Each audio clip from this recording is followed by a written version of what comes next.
My name is FA Sophia. I'm 36 years old, a decorated staff sergeant with 15 years. In special operations, including 3 deployments in the Middle East and 2 nations for actions I never spoke of again. I speak 4 languages, but the one I learned to use best is silence. That morning, the range was blistering with heat and testosterone. It was a joint training day, SEAL candidates, infantry, even some officers rotating through. My unit had been folded in without name tags or introductions. They called it cross evaluation. I called it theater. I wore a standard issue t-shirt, combat pants. No insignia. Nothing about me stood out except that my name had been last on the roster. Sophia. When the list was read out loud, a few heads turned. One of them was my father. He hadn't seen me in 5 years. Not since the day I enlisted. Lowly soldier, he scoffed with a chuckle. Loud enough for others to hear. Couldn't even make it past the language corps. That wasn't true. I chose to leave it. But the truth never mattered to him, only control. The younger guys picked up on his tone and laughed along, thinking it was fair game. Someone even joked they should let me shoot for fun. I said nothing. I didn't argue, didn't correct. I just walked to the lane farthest from the rest, lane 7. Unclaimed. Isolated, just the way I liked it. I placed the M24 on the bench. It wasn't just any rifle. It was the one I'd used in Aleppo, a city that remembered blood and sand better than any archive. My fingers slid over the metal like greeting an old friend. The first 3 shots cracked tight-centered. 1 hole. I felt the air change. The next 5 dead center, no variance. My breath stayed calm, rhythm set. By the time the 10th round was done, no one was speaking. 20 rounds later, the record that had stood at this range for 23 years, set by a Marine sniper named McNult, was broken by a woman whose father still called her a disappointment. When I finished, I lowered the rifle gently and rolled up my left sleeve. Not for show, but because sweat itched beneath the ink, an old tattoo, a Delta emblem with a coded designation. It wasn't stylish. It wasn't new. It was earned. The range commander, a man who had once commanded joint rescue ops in Kandahar, stepped forward. His eyes dropped to my forearm. He stiffened. Wait, is that the legendary sniper from Operation Windglass? He whispered, and that was when their faces changed from curiosity to disbelief to shame. Even my father went pale. He didn't say a word, just like I had learned from him. I held his gaze, my father's, for the first time in years. Not as his daughter. Not as the girl he dismissed at 13 for refusing to drop Arabic in favor of Latin. Not as the young woman he disowned for choosing direct action teams over diplomatic corps. I looked at him as someone who had bled for every inch of her credibility. Every scar, every rank. I didn't want his apology. I wanted him to witness. All those years ago, he told me speaking to enemies in Arabic wasn't heroic. He said I was wasting my mind. He told my brother during a rescue briefing in front of a full room that real soldiers don't talk. They pulled triggers, but I had done both. And when the time came, 12 SEALs men who knew me only from the legend of my aim stood and turned toward me before the brass did. During my last promotion, they faced me, not the flag. And my father, he sat in the audience and watched it happen without saying a single word. That was his way of admitting he had been wrong by not trying to spin it. For once, he stayed silent. And silence from a man like him was louder than any speech. Back at the range, no one approached me at first. They were still adjusting to the weight of what they'd just seen, but their silence wasn't mocking anymore. It was reverent. The same young man who joked about letting me shoot for fun turned to his buddy and whispered, "Did you see that grouping?" His friend replied, "That wasn't just skill. That was discipline." And they were right. This wasn't luck. This wasn't some fluke. This was earned. Inch by inch, failure by failure. Not despite the silence, but because of it. As I packed up my gear, my father finally took a few steps in my direction. He didn't say much, just one line. "Still that quiet girl, huh?" I zipped the bag shut, and stood tall. "No," I said. "I'm the woman who made quiet speak." I walked past him then. And I didn't look back because this wasn't about his shame. This was about reclaiming the lane where I was once told I didn't belong. Lane 7, where the lowly soldier shut them all up with a trigger pull. Where silence became its own kind of justice, and where my story finally was no longer his to tell. I was born into a family that didn't just serve in the military. They lived in it. My grandfather fought in Korea. My father commanded units in the Gulf. My brother went straight to West Point and came out polished, promising, and perfectly aligned with everything the Sophia name stood for, at least in their eyes. And then there was me, the youngest, the only daughter, the outlier. No one said it outright, but the expectation was clear from the moment I could read a map and carry my own pack. The boys serve, the girls stay quiet. My father never raised a hand to me. He didn't need to. His silence did more damage than shouting ever could. When he disapproved, the air got colder, the house quieter. We all learned to read the temperature of a room by the set of his jaw. He never wanted me in uniform. He used to say the same line every time someone joked about me joining up. "Combat's no place for women. Leave that to the boys." It was never loud, but it was firm, like everything he believed in. He said it the way people say gravity is real or fire burns. As if there was no room for debate. When I told him I'd enlisted, it was over dinner. He was carving roast beef, the kind of quiet Sunday meal that felt like ritual. My mother passed the bread. My brother asked for more potatoes. I unfolded the paper slowly, slid it across the table. He didn't look at it. He didn't speak. He just put the knife down and stood up. He left the room without a word and didn't speak to me again for 6 months. My mother tried to soften the blow, but she wasn't the bridge between us. She was the rope, stretched too thin. She'd whisper things like, "Just give him time," or "He comes from a different generation." But I wasn't asking for understanding. I was asking to be seen. I didn't enlist to rebel. I didn't do it to get back at him. I did it because I belonged there. The first time I held an M4, I felt clarity, like everything I'd been told not to be suddenly made sense in my hands. I wasn't reckless. I was measured. I wasn't emotional. I was aware. I didn't crave chaos. I understood order. They say some people are built for war. I wasn't. But I was built for service, built for sharp decisions, for quiet leadership, for the kind of courage that doesn't ask for praise. My brother wrote to me once, during basic, congratulating me. But even his words felt filtered, like he wasn't sure if he should admire me or correct me. Dad never called, never sent a letter, but he made sure my medical records and training performance were tracked. My co told me so in private. "He's watching," he said.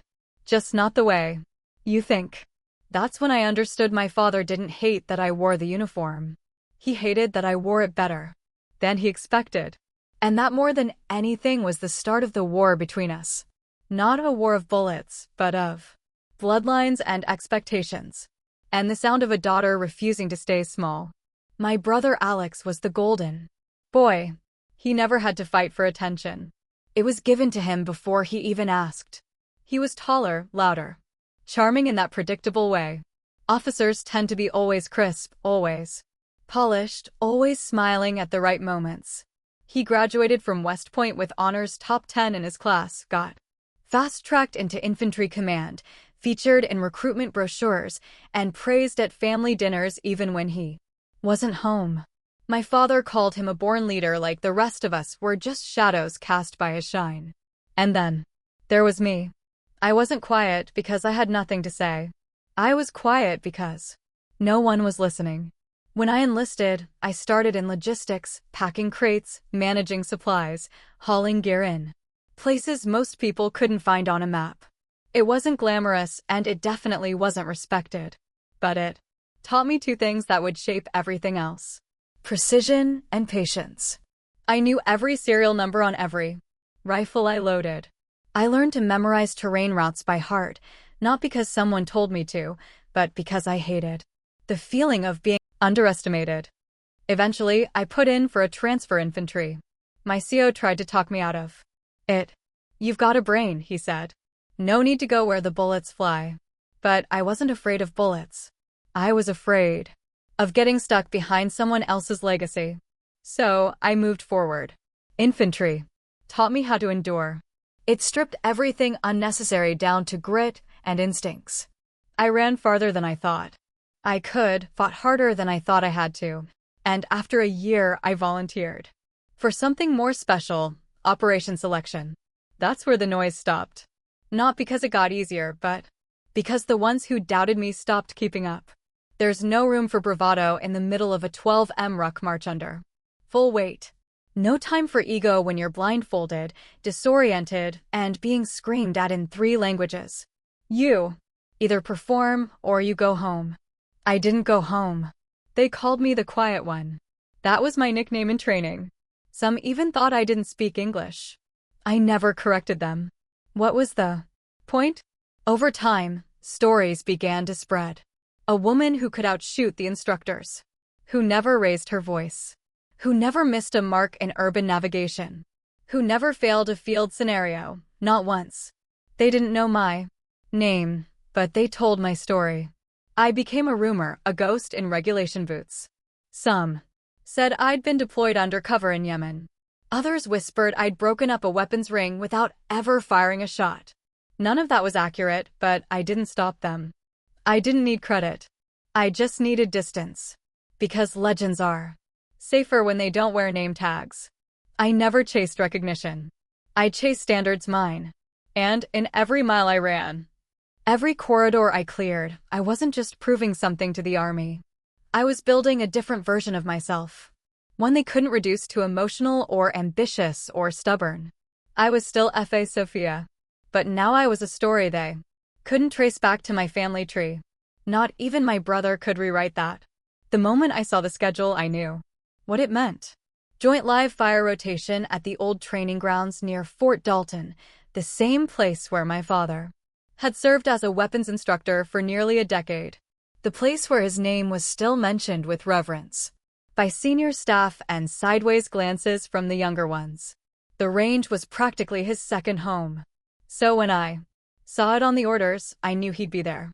Not might would. And I didn't flinch. 5 years ago, I would have found a way out, transferred duty, pulled a deployment card, volunteered for a satellite team just to avoid being in the same zip code. But not now. Not after everything I had built on my own. It was time. Not for confrontation, not for revenge, just clarity. I wasn't the same woman he last saw in uniform. And I didn't need to prove that to him. I just needed him to see it, even if he never said a word. The morning of the exercise, I packed light. 1 bag, standard gear. My own M24, the one that had been with me since Syria. Most people brought whatever the armory issued that week. I preferred what was tested, trusted, battle-worn. I rolled up my left sleeve just enough to let the tattoo breathe. I didn't hide it anymore. It wasn't about pride. It was about ownership. That tattoo had been earned, not gifted, not inherited.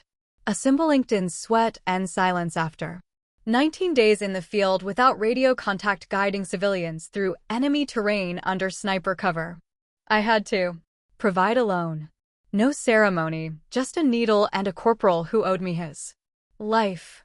The drive to Fort Dalton was quiet. Familiar terrain rolled past the window pine gravel roads, chain-link fences lined with faded flags. I remembered walking here as a child, trailing behind my father on family days, pretending the firing lines were secret missions and the echoing shots were part of some heroic orchestration. Back then, I thought he was untouchable.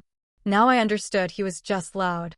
The real power came from the ones who didn't need to shout. When I arrived, the other units were already forming lines. SEAL candidates, Army Rangers, a few logistics teams assigned to observe. Nobody knew me.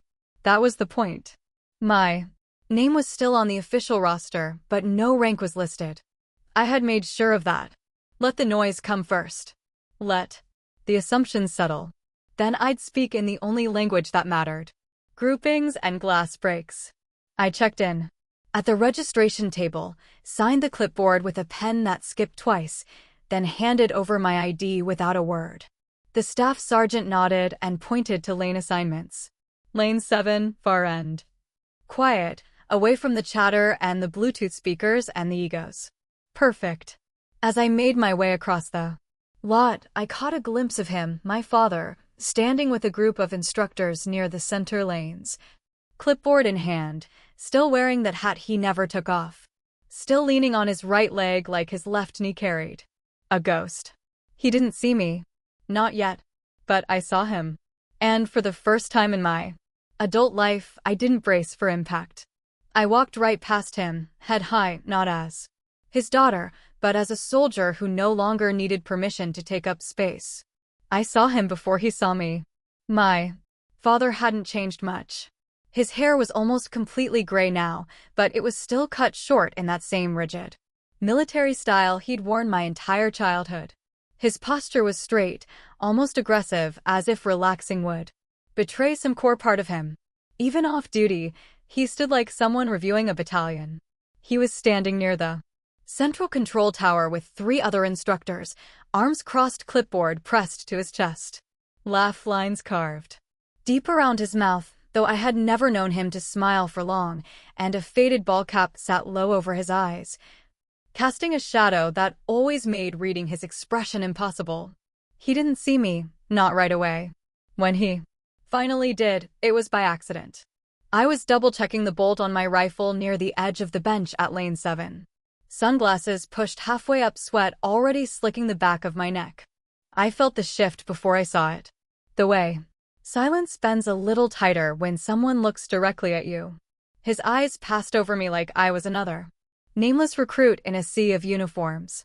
No pause, no flicker, nothing. And I realized that still hurt more than I wanted it to. He'd always known how to erase me without moving a muscle.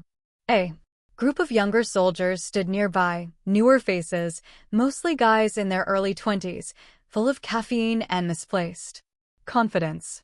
One of them had noticed my name during registration. He leaned toward his buddy and asked loud enough for me to hear, "Is she the Sophia that got fast-tracked because of her dad?" The other laughed, probably classic legacy stuff. Look at her. Probably here to check a box. I didn't respond. I didn't even turn. That used to get under my skin. It used to make me want to shout my resume list. My deployments. Wave medals in the air until someone understood. But now I just loaded the next magazine. Nearby, another soldier joined in. Wonder if she even knows how to zero that thing. That's when I felt it. That lazy echo of my father's influence. They didn't know me, but they could see him. And they were copying him like sons copy their father's jokes. The tone, the dismissiveness, the quiet undermining. That was the part he never admitted. His silence gave others permission. He didn't need to insult me directly anymore. He just had to show them how little I mattered, and they followed suit like it was part of the training manual. A familiar sting settled at the base of my throat. I kept my breathing, even hands steady. I remembered what I'd told myself before coming here. This isn't about him, but standing there in the same heat-soaked gravel lot where I once learned how to handle a weapon. Under his shadow.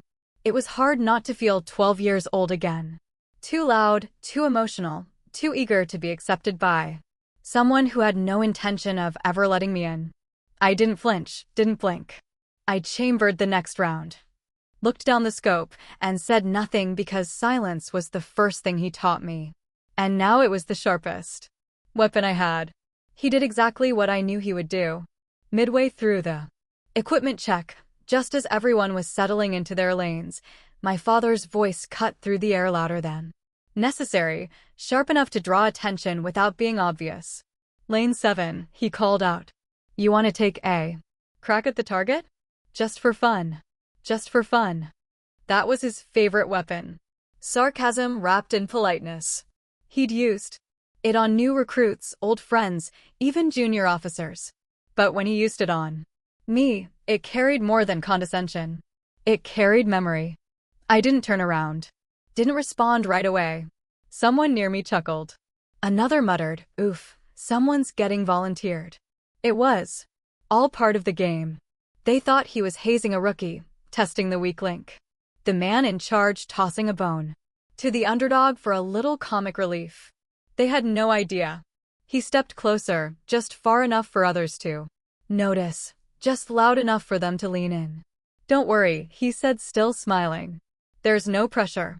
Hit the paper and we'll call it a win."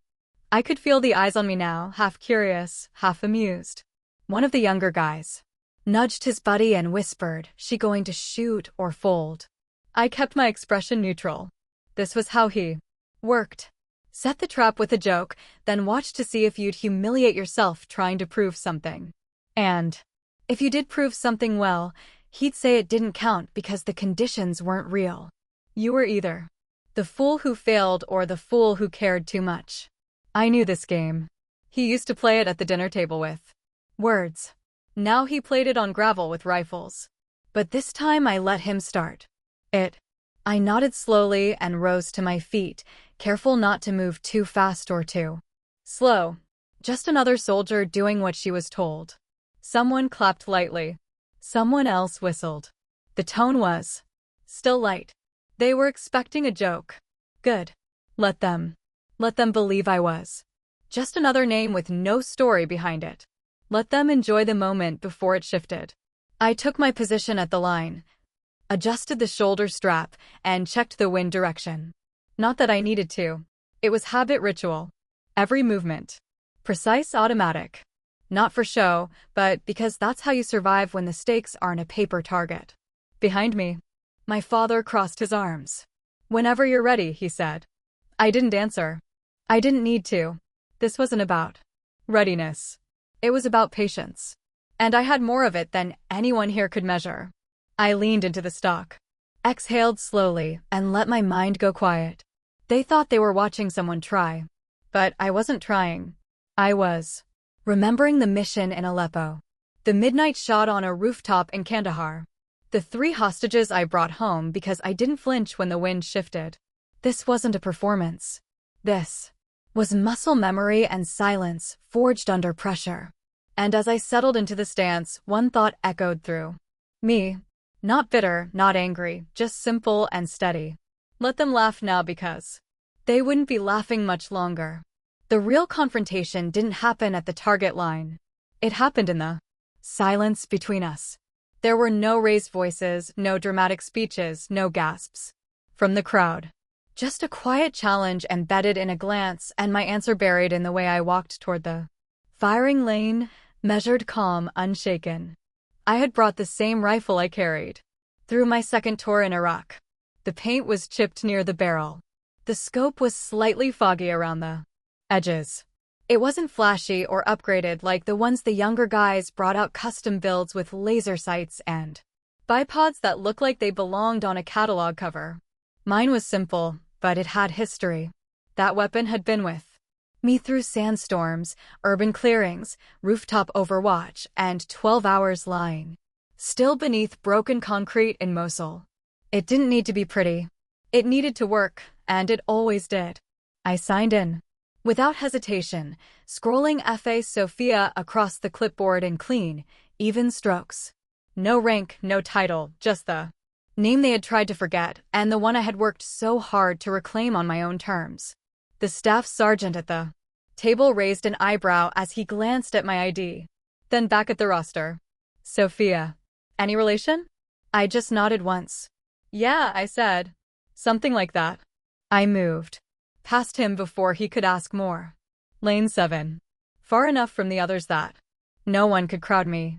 No distractions, no noise, just the wind, the heat, and the weight of something much heavier than the weapon in my hands. As I unpacked the rifle and laid it gently across the bench, I didn't look toward the instructor's stand, but I could feel him watching. I knew his posture. I knew the way his arms folded across his chest when he wanted to seem impartial, but was anything but. I knew the little smirk he gave when he expected someone to fail. But this wasn't about failure. It was about control. And the fact that this was the one part of me he never had control over. He taught me how to shoot. Yes, but he never taught me how to own it.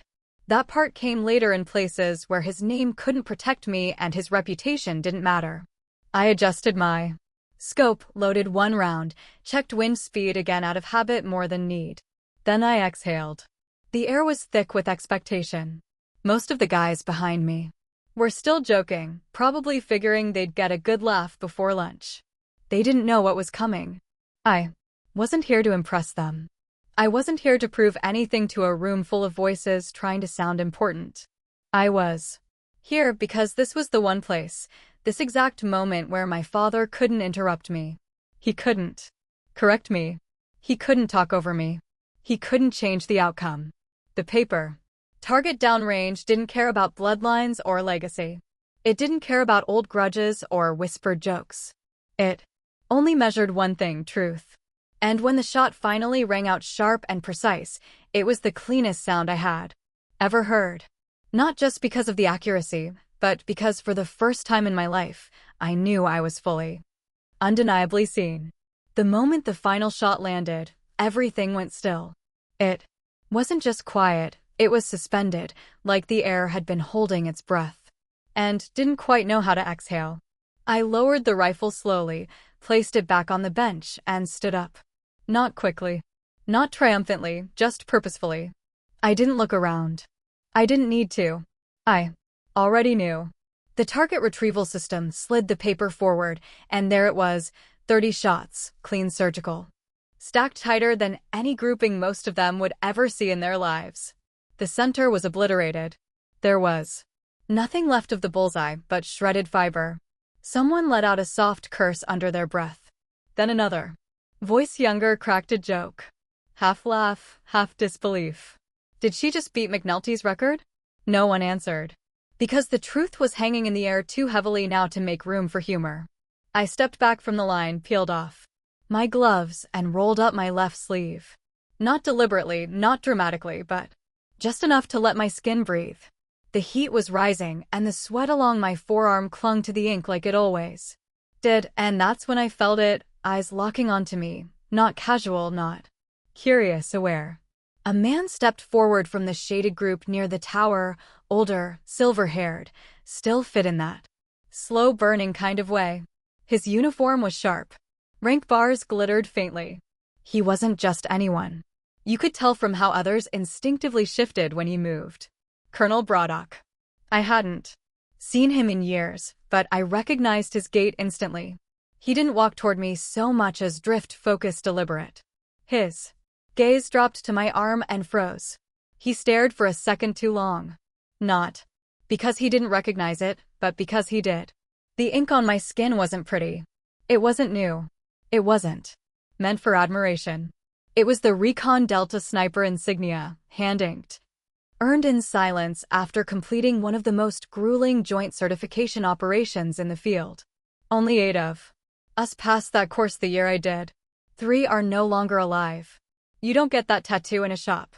You don't talk about it. You don't ask for permission to wear it. You survive, and then someone gives it to you. The colonel blinked. You're her, he said quietly. That was all.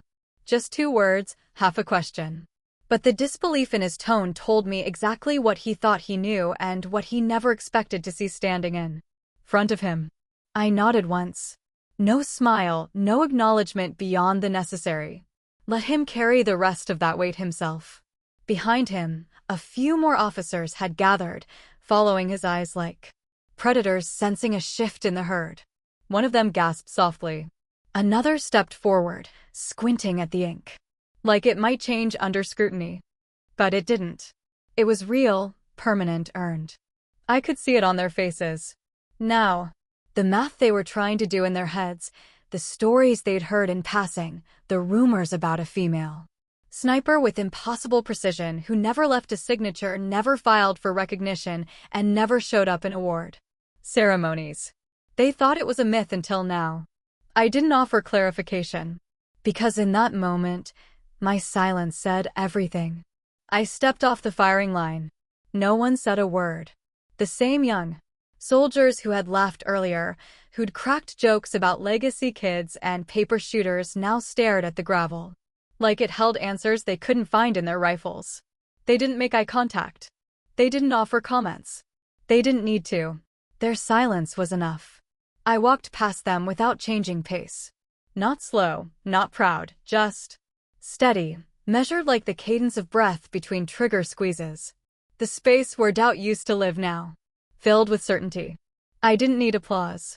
I didn't need their nods or whispered validation behind cupped hands. I didn't need them to say they were wrong because they already knew. The real shift wasn't in them. It was in him. I didn't look at my father. Not at first, but I could feel his attention trailing me like smoke. Acrid, dense, impossible to ignore. The kind that follows you even when you leave the fire behind. I knew that feeling. I'd lived with it my entire life. He stood rigid. Arms folded, but not in command this time. There was no confidence in the way his shoulders squared off. No ease in the way he scanned the range. He was too still. The kind of stillness that isn't control, but containment, like a dam, trying to hold back a flood. He hadn't expected this. Not the record, not the tattoo, and definitely not the silence that followed. For years, he had built his world on authority, rank, discipline, rules he wrote without room for dissent. Everything he believed about power came down to control, and I had slipped outside of it. He didn't raise his voice. He didn't try to challenge what he'd seen because what could he say? The paper target didn't lie. The colonel's reaction didn't lie. The stunned faces didn't lie. And my presence, undeniable, unapologetic, didn't need him to explain or dismiss anymore. He had spent my entire childhood trying to define me by what I wasn't. Not strong enough, not obedient enough, not the right kind of soldier. But now I had stepped into a space he couldn't narrate. And that scared him. More than anything. I moved toward the gear bench, calmly disassembling the rifle. Piece by piece, I laid it out. Cleaning cloth and hand motions, precise and methodical. The routine grounded me, focused me around me. The rest of the range carried on, but differently. The noise was lower. The jokes were quieter. The arrogance that had been so thick earlier now felt more like hesitation, like uncertainty had finally cracked open the mirror they were all too used to staring into. One of the younger soldiers finally stepped closer, not to speak, just to return a spent casing I'd left on the ground. He placed it on the bench, gently nodded once, then stepped away. That was all, but it meant everything. Still, I didn't smile, didn't nod back, not because I didn't appreciate the gesture, but because I didn't need his recognition either. And as I finished wiping the barrel and snapped the case shut, I glanced sideways at my father. He was still watching, still silent. But this time, it wasn't a weapon. It was witness. For the first time, the silence wasn't his tool. It was mine. Because now he couldn't control who I'd become. And he couldn't take credit for it either. The whispers started small like wind, brushing through tall grass, but they spread quickly. Someone near the back of the line pulled out their phone. I heard the soft tap of fingers against glass. The familiar rhythm of someone typing into a search bar. He wasn't even subtle about it. Another soldier leaned in and muttered, "Dude, just Google it. Sniper. Female, no public record. There's got to be something." They weren't wrong. There was something, but not much. Because that's how it was designed. A few years back, someone online had pieced together fragments of reports, deployment rosters, mission commissions that didn't name names. They called it the Ghost Woman, a sniper in Recon Delta who had no official image, no interviews, no ceremony footage, just a trail of mentions in redacted after-action memos and a blurred still from a grainy drone clip. Most thought it was a myth, a narrative someone had built for clicks until now. And as their eyes flicked from their screens to me, I knew they were making the connection. Same build, same rifle, same tattoo. I sat at the edge of the bench, arms resting loosely across my legs. The heat had risen fast. Texas sun never asked permission, so I rolled both sleeves up to my shoulders, not to make a point, not to posture, just to breathe. But the moment the ink fully showed, the range fell into a different kind of silence, one weighted with recognition. It wasn't just the soldiers watching now. A group of officers near the tower had begun. Drifting closer, their voices low and clipped. And then, unexpectedly, one broke formation. She wasn't in standard fatigues. Her nameplate wasn't visible. Her movements were confident, but not commanding. She walked like someone used to watching others very closely. I knew that posture. She stopped a few feet in front of me. "Sophia," she said, not a question. Her voice was flat, but not unfriendly. I looked up, meeting her eyes. Recognition passed between us like static. I remembered her now. Captain Iris Monroe, counterintelligence.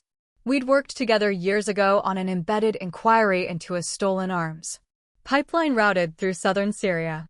She'd been sharp, unflinching, and buried so deep under clearance levels that even her coffee orders were probably redacted. I said nothing. She didn't need me to. Her eyes dropped to the tattoo on my arm. "You never debriefed out." It wasn't an accusation, just an observation, one only someone in her position would dare to say aloud. I gave a slow nod. "Didn't need to," I replied. She tilted her head slightly, almost like a smirk wanted to surface, but didn't. Around us, the buzz intensified. The ones who hadn't made the connection yet were getting it secondhand. Monroe's presence only confirmed what had once been speculation. I wasn't just a soldier. I was part of something else. The kind of work no one brags about. The kind of work that doesn't show up in award ceremonies. The kind that catches people lying where paper trails run cold. One of the younger staff sergeants edged closer, clearly trying to listen without looking like he was. He pretended to be checking the target retrieval line, but his eyes were fixed on me. I stayed still. I didn't move. I didn't offer anything. I just sat in the heat, letting the truth settle. Because when you've been part of an investigation that peeled back the layers of corruption in your own ranks, you learn quickly. Words are tools. Silence is a weapon. And right now, silence was doing the job better than any report I could write. Captain Monroe gave one last look at my arm, then stepped back and faded into the background like smoke in the wind. Just as quickly as she'd arrived, she was gone. But the echo of that exchange lingered. They all saw it. They all understood. I hadn't just broken a shooting record. I'd walked into this place wearing history they'd only heard about in briefings, then confirmed it. With a breath of scar and a glance. And suddenly, no one was wondering who I was. They were wondering what else I knew. The truth is, I didn't come to that shooting range just to settle a personal score. I came because 2 years ago, I stumbled into something that started as a whisper and grew into a wildfire. It began with a discrepancy. A single soldier on our deployment rotation who'd been cleared through a specialized urban warfare course I knew he hadn't attended. The certificate was real. The course completion number was real, but he had never been on the roster. I checked it myself. At first, I thought it was a clerical error. Maybe someone cut corners. Maybe some admin sergeant filled a quota without checking names. It happens. Not often, but it does. But then it happened again and again. 3 soldiers, then 5, then 8, spread across different units, but all with the same stamp certified through a training detachment housed under the Fort Dalton Regional umbrella. A place I hadn't thought about in years until I remembered that was his old post. My father had served as a senior advisor there for a long time after he retired from field duty. Technically, he was just a consultant, but anyone who knew how those systems worked understood that consultants had more pull than most captains. They weren't bound by promotion chains. They had history, respect, influence, and they knew where to push quietly. I didn't want to believe it. I told myself it was coincidence, that someone else was manipulating his network, that maybe he didn't know, but the deeper I looked, the harder it became to hold on to that version of him. The forged records weren't subtle. They were confident, systematic, built on the assumption that no one would double-check, that no one would question a signature on a completed course, especially not if it came with the Sophia name. So I Started documenting not as a daughter, but as an operative. I embedded quietly. With C's internal audit team, off the books, unofficial, technically, not even authorized. I wasn't investigating him. I was investigating the pattern. That was how I justified it to myself. I didn't want it to be him. I just wanted to find the lead close, fix the damage. But the further I traced the approvals, the tighter the loop became. And his name kept showing up, not just as a witness, not just as a retired reference, but as a point of contact. At first, it was small initials on paperwork. Phone logs from his known number. Then came direct links travel. Reimbursements signed by him. Special waivers approved under his login ID, notes in margins in his handwriting. We pulled physical files from a locked cabinet, and there it was, his signature scrolled beside names that should never have passed clearance. That was when I knew it wasn't a mistake. It was a system, one built on favors, ego, and a fear of being irrelevant. The kind of system where you bend rules for recruits that make you feel important again.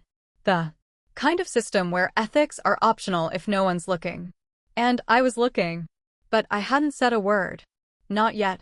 Because the moment you go after a man like that, especially when he's your father, you better make sure the ground beneath you doesn't crack open first. So I waited. I gathered. And I chose that range that day because I knew he'd be there, because nothing exposes rot faster than pressure. The evidence was layered but not complicated. A thumb drive of recordings, private conversations between officers who didn't know I was listening, screenshots of text messages from instructors trading favors for slot placements, anonymous tip-offs from instructors who had reached their breaking point but didn't want to be the first to speak up. Financial logs from a quietly run side operation, one that offered expedited course certification in exchange for off-the-record consulting fees. Every document was traceable. Every name tied to a date, a phone call, a timestamp. I had also recovered something worse. Internal memos that had been manually edited, not system logs, actual PDFs resaved with small but damning red lines. Soldiers marked unfit in the original draft, suddenly marked recommended in the revised version. In one of them, someone even added a false notation of field testing completely fabricated. I matched font metadata, cross-reference. Modification, timestamps. You don't work in field intelligence for a decade without learning how to read footprints. Left in code. And then buried in a folder that had been deleted but not scrubbed, I found it. An email short. Unpolished, no salutation, just one line of text and a signature. I knew that girl would cause problems. She's always been defiant. Remove her from the candidate pool. Sender Latine Colonel A. Sophia, my father. It wasn't addressed to anyone directly, but the metadata told us enough. It had been forwarded twice within the Fort Dalton system. From there, decisions had followed. I'd been dropped from a short list I hadn't even known I was on. That was the part that burned, not the insult, the invisibility. He hadn't told me I wasn't ready. He hadn't called me to explain his concerns. He just erased me quietly, surgically, like I was an inconvenient problem on a spreadsheet. I had always known he saw me as less. But this was confirmation. Still, I didn't react. Not then. I logged the file, labeled it, archived the trail. Because if I was going to bring it forward, I needed to do it on my terms. Not with anger, not as a daughter seeking revenge, but as a professional exposing a breach. He had taught me to be silent, disciplined, strategic. He just never imagined I'd use those same tools against him. The courtroom wasn't grand. It wasn't even a real courtroom, just a converted training hall with folding chairs, 3 flags, and 2 rows of brass who'd seen too much in their years to flinch at anything. But I stood tall anyway, dressed uniform, clean boots, my badge, and clearance card tucked out of sight. I wasn't there to flaunt anything. I was there to finish something. My father sat across from me at the table designated for involved personnel, not as the accused yet, but as a figure of interest. His hands were folded, his face unreadable. But I saw the tightness in his jaw, the way he blinked a fraction too slow. He hadn't expected me to show up. He definitely hadn't expected me to speak. I wasn't scheduled to testify.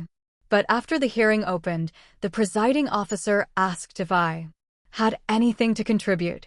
I rose. No script, no hesitation. Ma'am, I began. What I'm about to submit is not a statement of grievance. It is a report fully sourced, independently verified. My role in this is twofold. I am both a witness and an investigator. A pause. Then I place the sealed packet on the desk. Inside is documentation of training manipulations spanning over 3 years originating from personnel attached to Fort Dalton Certification Unit. Included are signed records, financial logs, redacted interviews, and digital trail analysis. I've highlighted the chain of approvals that leads on multiple occasions through Lt. Colonel Andrew Sophia. No gasp, no protest. Only silence. My father didn't say a word. He didn't look away either. I turn to the panel. There is also a secondary note attached to an internal email, which names me directly as a liability. That note was used to alter my candidacy status during a classified selection process without my knowledge or right to appeal. That was the moment I stopped reading because everything else they needed was in the folder. The truth, the proof, the system. I turned back toward him, not as his daughter, but as the woman he tried to erase. He blinked again, slower this time, then shifted in his chair. The presiding officer asked if he wished to respond. He didn't. He just shook his head and whispered, "No, ma'am." And that was when I knew he wasn't going to fight it because he couldn't. I had taken every weapon he ever used against me, doubt, silence, control, and dismantled them one by one. Not with vengeance, with clarity. And when I walked out of that room, I didn't feel triumphant. I felt free. The aftermath wasn't clean. Justice never is. Some people called me a hero. They wrote posts on military forums about integrity and courage. How it takes someone strong to hold even their own family accountable. My inbox filled with anonymous thank yous from soldiers who had watched their own leaders get away with less. But just as many accused me of betrayal, whispers spread through back channels. Stuff like, she went after her own blood, or if she can do that to her father, imagine what she'd do to you. Some said I was power hungry. Others claimed I had personal motives. A few even suggested I'd fabricated everything to elevate my own career. I didn't respond. I didn't defend myself. Because none of it mattered. I hadn't done it for validation. I hadn't done it for headlines. I hadn't even done it for closure. I did it because the uniform deserved better. Because the soldiers who show up every day and do the hard work, the quiet ones, the overlooked ones, the ones who never get promoted for smiling the right way in the right room. They deserve to know the system hadn't been fully bought out. I did it because I love the army, not the politics, not the hierarchy, not the mythology, the work. And if protecting that meant exposing my father, then so be it. A week after the hearing, I got a call. I almost didn't pick up. Unknown number, no voicemail. I let it ring. Once, twice. Something inside me tightened. Then I answered, "Hello." Pause. Then the voice I hadn't heard in 4 years. "Is this Faye?" I froze. It wasn't the question. It was the tone, tired, low, like gravel had worn down the edges. "It's me," I said. Another pause. "Then why'd you do it?" His voice cracked just a little. "Why you do that to me?" It wasn't accusatory. It wasn't angry. It was confused. Like a man who couldn't figure out when the house he built stopped being his. I sat still for a long moment before answering. "I didn't do it to you," I said softly. "I did it because of you." "What the hell does that mean?" I swallowed. "It means I did it too. Stop the kind of leadership that abuses the system you once told me to respect." Another silence, then the faintest exhale part. Sigh part. "Surrender." "You always were defiant," he muttered. I could have argued. Could have reminded him that being defiant is sometimes the only way to stay intact. But I didn't. I just let him sit in it. He didn't say goodbye. He didn't hang up. He just went quiet. And then the line went dead. 2 weeks passed before I heard anything else. I wasn't expecting an update. The tribunal process is slow, especially when high-ranking names are involved. But then the envelope arrived hand-delivered through internal military couriers stamped with the seal of the Judge Advocate General's office. Inside was a statement from him typed, signed, dated, a formal admission of responsibility, not just for the forged certifications, but for orchestrating the system around it, coaching junior officers to ignore red flags, approving rosters he knew weren't accurate, and leveraging his name to secure placements he claimed were in the Army's best interest. It wasn't a plea deal. It was a confession.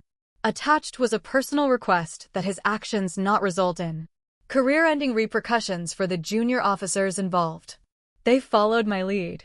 He wrote, "If there is guilt, it is mine." It was unexpected. Not just the honesty, but the tone. He didn't rationalize.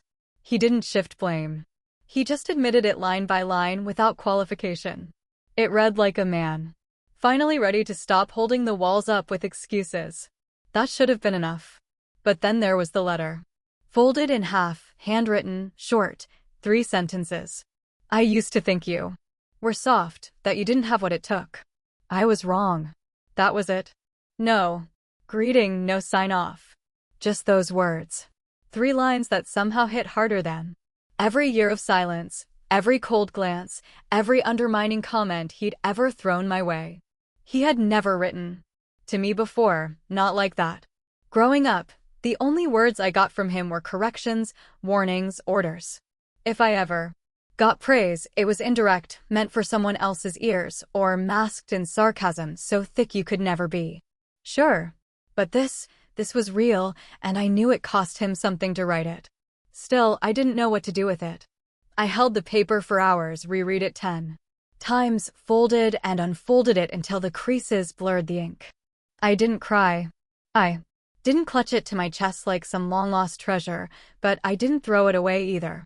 Because whether I wanted to or not, those words mattered. They didn't fix what had been broken, but they acknowledged it had been broken. And for someone like him, that was more than I ever expected. I never replied.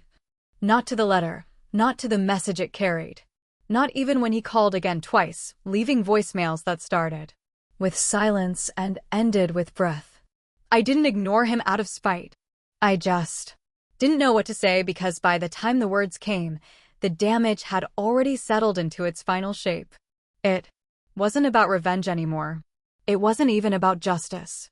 It was about reckoning with who he'd been, who I had become, and the space between us that had never been bridgeable. Some nights I'd unfold the letter again, those 3 lines, and wonder what kind of man he might have been if he hadn't been so afraid of softness. If he hadn't taught me that silence was safer than truth. If he hadn't tried so hard to control everything that he forgot how to witness. I didn't hate him. I never had. Even at my angriest, I had just wanted him to see me. Not as a soldier, not as a daughter, but as a person, someone who existed outside of his shadow, someone who could choose right over easy, even when it hurt. And maybe writing that letter was his way of saying he finally did. Still, I didn't need a reunion. I didn't need a hug or a conversation where we pretended years of damage could be undone with a few well-placed apologies. I just needed him to carry his own shame. And it seems he did. The court stripped his advisory role. He lost the honors they once whispered about at family barbecues. His face never showed up in Army brochures again. He faded quietly, almost appropriately, into the background. But I stayed and I kept working because there are always more battles to fight. Not the kind with rifles or medals. The kind where you stand up in rooms that want you small and stay standing. I kept the letter in a small wooden box at the back of my closet. I never showed it to anyone. Never mentioned it aloud. But I never forgot it either. Because sometimes the most powerful revenge isn't destruction. It's dignity. And the grace to walk away before the other person is ready to admit they were wrong. I came back to the range months later, not as a competitor, not as a record breaker, but as something else entirely, the same gravel crunched Beneath my boots, the same heat pressed down against my skin. Nothing had changed, and yet everything had. The old voices were gone, the doubts quieter. I didn't walk in looking for a fight. I walked in with purpose. Lane 7 was open. It always seemed to be. Some places keep their own memory. That stretch of concrete and weathered wood had watched me fall apart, hold the line, and finally stand up without flinching. It had become more than a lane. It was a threshold. This time I didn't bring a scope, just a clipboard, a training manual, and a set of eyes that had seen too much to be impressed by noise. A group of young soldiers stood near the perimeter. Mostly fresh faces, a couple with ribbons still stiff from the last ceremony. Eager eyes, restless hands, the kind of posture that says they want to learn, but are too proud to ask. One of them, a private, couldn't have been older than 20, approached me slowly. His steps were tentative, respectful. He looked like someone who had heard 100 versions of a story and finally met the one person who could confirm whether it was real. He cleared his throat. "Ma'am, are you the sniper from those Delta stories?" I let the question sit for a second, not to be dramatic, just to weigh it. I looked at him. Really looked. He wasn't mocking me. He wasn't chasing legend. He just wanted to know. I gave a soft smile. "No," I said gently. "I'm just someone who learned when to be quiet." That answer landed heavier than I expected. He nodded almost reverently, like it explained more than the stories ever had. Maybe it did. They didn't need a hero. They needed an example. Something real, tangible, a reminder that calm can win the war. That control isn't weakness. And that there is strength in refusing to perform. I didn't bring medals. I didn't wear rank. My nameplate was tucked in my bag. I didn't need it to speak for me anymore. The range sergeant waved me over. He knew why I was here. "Class is yours," he said. Simply then. Stepped back. I took my place not at lane 7 but beside it. Because I wasn't here to shoot. I was here to teach. They asked me how to hold the rifle. I taught them how to breathe. Inhale for 4. Exhale for 6. Control isn't just about the hand on the trigger. It's about the mind behind the sight. Anyone can pull. Not everyone can. Wait. They asked me how to pick a target. I show them how to observe. Don't rush. Don't blink. Don't let adrenaline write your decision. You look at wind distance, heat shimmer. You listen for what no one says. You see the terrain not for its threat, but for its rhythm. The ground talks if you know how to read it. They asked how to shoot. Under pressure. I taught them how to stand still in chaos. How to keep their thoughts from eating their vision. How to separate fear from instinct. How to let logic speak louder than panic. You don't train to be fearless. You train to keep moving despite the fear. I didn't talk about glory. I didn't tell war stories. That's not what they needed. They needed truth. The kind that sits between victories. The kind that survives failure. The kind that stays when the applause ends. At one point, one of the soldiers, quiet kid, good balance, better timing, asked me what my call sign used to be. I paused, then answered, didn't have one. Didn't need it. He laughed. That's the most badass thing I've ever heard. I smiled again. Just slightly, and then we went back to drills. The day ended the way most do. Dusty boots, sore shoulders, sunburnt necks. But as they packed up, I saw something shift in their posture. Less bravado, more focus, less noise. As if the lesson had landed deeper than just technique, as if something stuck. I walked back to lane 7 alone. No one followed. They didn't need to. I reached into my bag and pulled out a small metal plaque. It wasn't official, just something I'd had made months ago, but never found the right moment to place.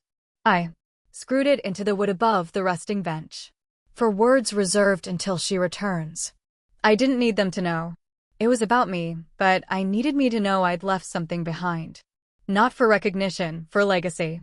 The kind that teaches you how to aim without hate, how to endure without applause, and how to stand in the storm without asking it to stop, and maybe how to leave when your work is done.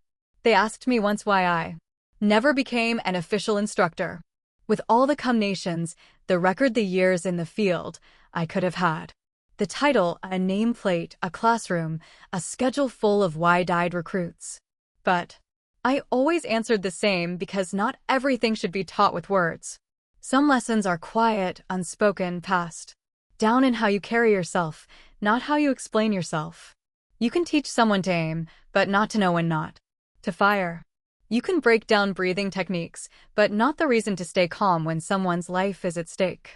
You can describe survival, but not what it takes to survive yourself. That kind of wisdom isn't found in binders. It's etched into skin, into silence, into memory, and sometimes into ink. The tattoo on my shoulder had begun to fade, the edges soft from years of sun and dust. Sniper Recon Delta, cut by hand. Not machine. We'd earned it the old way through a gauntlet where no medal was promised and no name was ever revealed. It wasn't pretty. It wasn't designed to impress. It was meant to remember. I left it behind one afternoon, not with regret, but with reverence alongside the rifle that had followed me across more maps than I cared to count. I'd cleaned it more than I'd spoken to most people in my 20s. It had seen me steady when my voice trembled. It had been with me through windswept cliffs, desert ruins, and rain-soaked rooftops. We had history, but it was time. I wrapped the barrel in cloth, not military issue, just something soft. I placed it gently into a long wooden case, closed the lid, locked it once, then slid the key into my pocket and never used it again. I returned to the range one last time. Lane 7 still stood open. The breeze still whistled through the posts. The dust still clung to the corners of the sightboard. A few new recruits stood off to the side, watching quietly. They didn't ask questions. Maybe they knew not to. At the end of the lane near the worn bench where I used to set my gloves and scope, a new plaque had been added. Small black etched with a soldered font. Reserved for Sergeant F. Sophia until she says otherwise. No flowers, no ceremony, just space. Space that remembered what I'd given. Space that didn't need a statue to honor a ghost. They didn't retire the lane. That would have been too final, too loud. Instead, they left it untouched as if it were waiting. Not for a comeback, not for applause, just for permission. I never said goodbye to Lane 7 because you don't say goodbye to the parts of you that changed you. You just walk forward and carry them differently. Sometimes in your stride, sometimes in your silence. Sometimes in the stories others tell without ever knowing they're talking about you. Before we say goodbye, I'd love to ask, where are you watching from? Is it a quiet morning with a warm cup of coffee or a late night where stories like this keep you company? Let us know in the comments. I read everyone with gratitude. And if this story touched your heart, please consider subscribing to the channel. Not just to hear more stories like this, but to be part of a community that still believes in kindness, healing, and second chances. Thank you for spending your time with us today. Wherever you are, I hope you carry this story with you. And remember, sometimes the miracle doesn't knock on your door. It waits quietly until you're ready to open your heart. Take care. And if you ever find yourself at a shooting range and Lane 7 is empty, maybe just nod toward it and let it